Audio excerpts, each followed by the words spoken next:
episode of Multi-Dimensional Geek. I'm Dan. I've got my buddy here, Ricky. Hello. And today we're continuing our Star Wars Skywalker Saga review with Episode 3, Revenge of the Sith.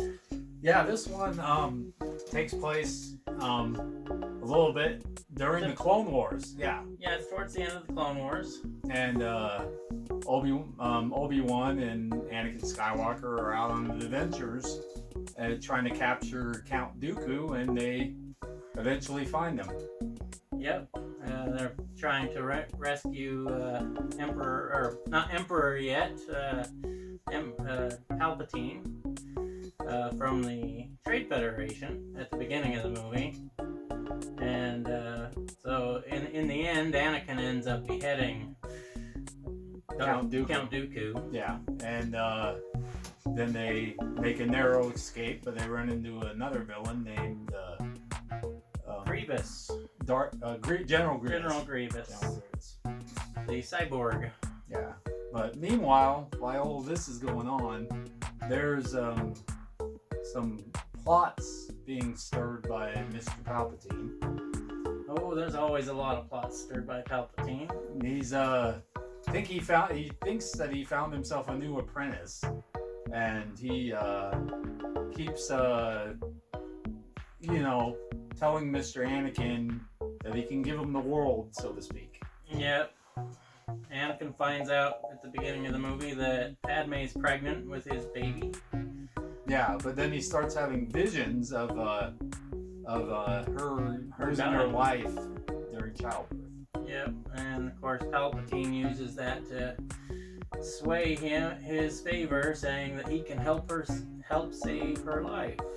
Yeah, but while all this is going on, the Jedi, especially Mace Windu, is very suspicious of them two working together.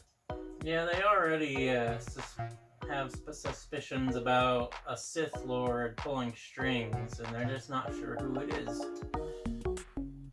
Yeah, and eventually they get some intel, and they find out where Grievous is, and once he is dispatched, Obi-Wan gets dispatched to take care of him. Yeah, and right in the middle of it, though, right after he kills Grievous, we get Order 66. No, not yet. Not yet? No, because after he kills Grievous, Mace Windu sends the information to Anakin to relay to Palpatine, and then they said that by his reaction, they would know how to That's true. deal with it. That's right. Eventually, there is a struggle between Mace Windu and Chancellor Palpatine. That's right. And of course, he pretty much reveals himself, uses his dark side of the Force powers to basically convince Anakin to side with him, and Anakin cuts off Mace Windu's hand, and Darth Sidious throws him out the window. Yeah, which was a sad moment, but then, in classic fashion, Anakin turns to the dark side. Becomes dubbed as Darth Vader. Yeah. And then Sidious enacts Order 66. Orders Anakin to kill all the Jedi in the temple. Yeah, even the poor younglings. Poor younglings. We barely knew them. But while this is all going on, poor Padme has suspicions that something's not right, but she just hasn't figured it out yet. Yeah, and Anakin gets sent to Mustafar to assassinate all the Trade Federation leaders. Eventually, Padme ends up following him there. Yeah, and before that, though, Obi-Wan and Yoda somehow get into the temple. I don't know how, and they break into the temple. temple. The secret video that. Yeah, they changed the emergency message being broadcast from the temple to tell everybody to hide or run away.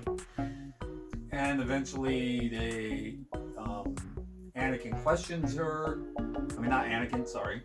Obi-Wan Kenobi questions Questions Padme. Padme, where is he? How much of this do you know?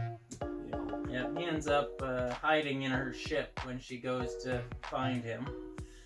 And she's basically scared of Anakin when she gets to Mustafar, and he's telling her about all of his grand plans for ruling the galaxy. And yeah, and it's breaking her heart because it's, like she says, it's a path that she doesn't want to follow. Yeah, and then we get Obi-Wan reveals that he was on the ship, and we have what I think is one of the greatest lightsaber battles. I agree. It's one all of the movies.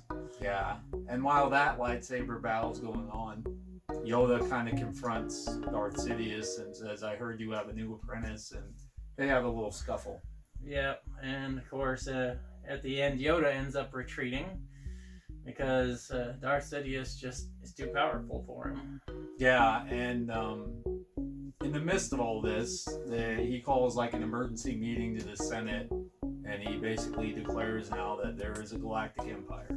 Yeah, we kind of skipped past that. That was way earlier. Yeah, but yeah.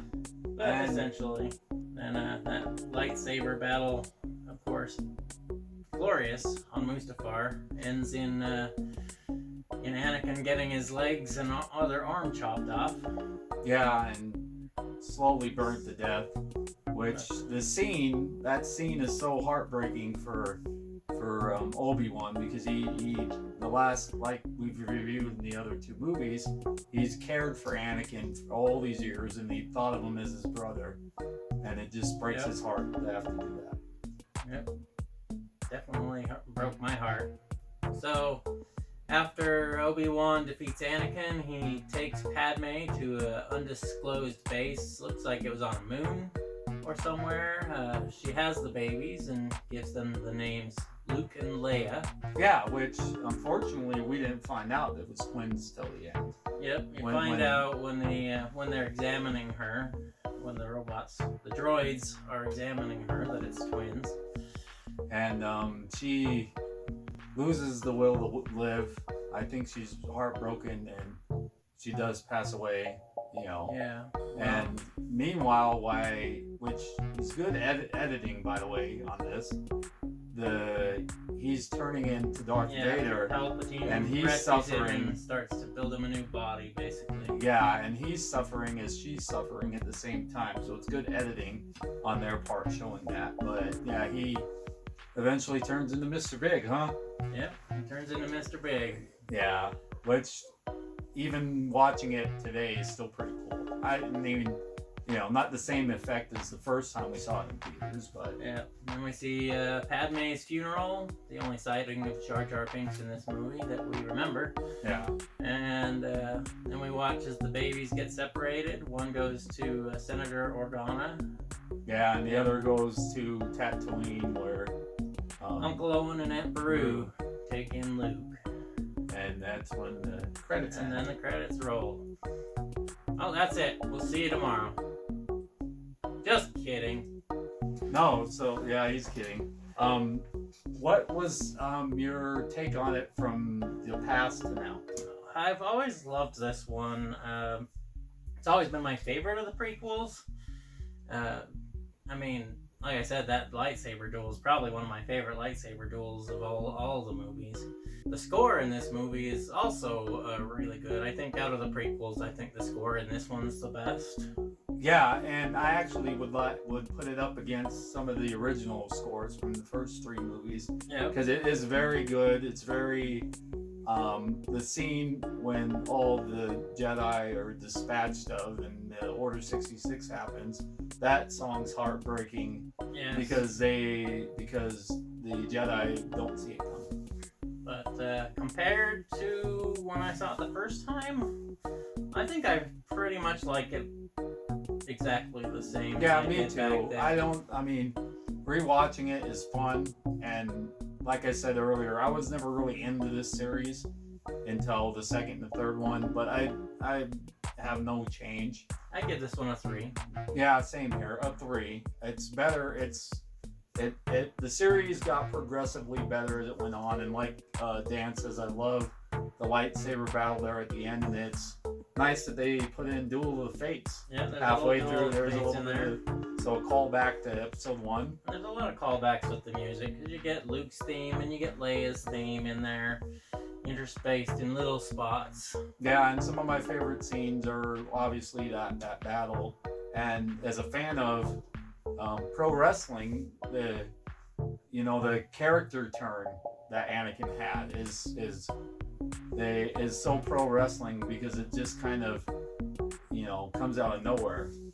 Yeah. And then you maybe want to mention that other movie we saw that made this... in early October we did see The Joker, which is pretty similar with the way the character turns, because he seems like, at the beginning in Joker, he just kind of seems like a semi-normal guy with maybe a few mental issues, but he just degrades really quick, which is pretty much how Darth Vader comes to be.